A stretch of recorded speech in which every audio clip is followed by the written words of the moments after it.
ഇത് സെലക്കിന്റെ പുതിയ motor protection റിലേയാണ്. അതായത് PPRD ഫോറം 230 വോൾട്ട് സിംഗിൾ ഫേസിന്റെ. ഇതിൽ നമുക്ക് പിന്നെ over current, rated current, configuration current, overload, over current, under current, over voltage, under voltage, phase loss, നല്ല ഒരുപാട് സ്റ്റെപ്പ് ഇത് നമുക്ക് ചെയ്യാൻ പറ്റുന്നുണ്ട്. ഇപ്പോൾ നമ്മളിത് സാമ്പിളാണ് കാണിക്കാൻ പോകുന്നത്. ഇത് നമുക്ക് പുഷ് ബട്ടൺ വെച്ചിട്ട് നമുക്കിത് പമ്പ് നമുക്ക് ഓണാക്കാൻ പറ്റും.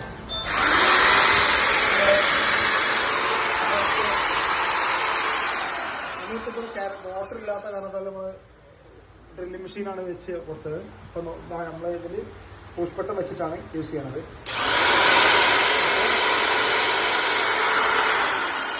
ഇത് നമ്മൾ ട്രിപ്പ് ആയി കഴിഞ്ഞാൽ ഒരു പുഷ് ബട്ടണും വെച്ച് കഴിഞ്ഞാൽ ട്രിപ്പ് റീസെറ്റ് ചെയ്യാനുള്ള ഓപ്ഷനും കൂടി ഇതിനുണ്ട്. അത് നമ്മൾ ഇത് കൊടുത്തിട്ടില്ല. ട്രിപ്പ് ആയി കഴിഞ്ഞാൽ നമുക്ക് ട്രിപ്പ് റീസെറ്റ് ചെയ്യാൻ ഒരു ഓപ്ഷനും കൂടി ഇതിനുണ്ട്. ഓക്കെ.